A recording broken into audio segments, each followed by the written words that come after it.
You ask Tiger to solve. This deals with linear equations with one unknown. The final result is x equals 270/71. Let's solve it step by step. Simplify the expression.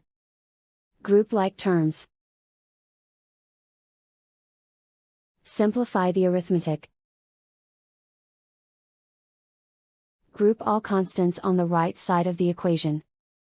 Subtract 30 from both sides. Simplify the arithmetic.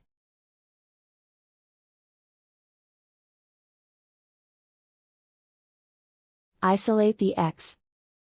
Divide both sides by 71. Simplify the fraction. And so the final result is x equals 270/71.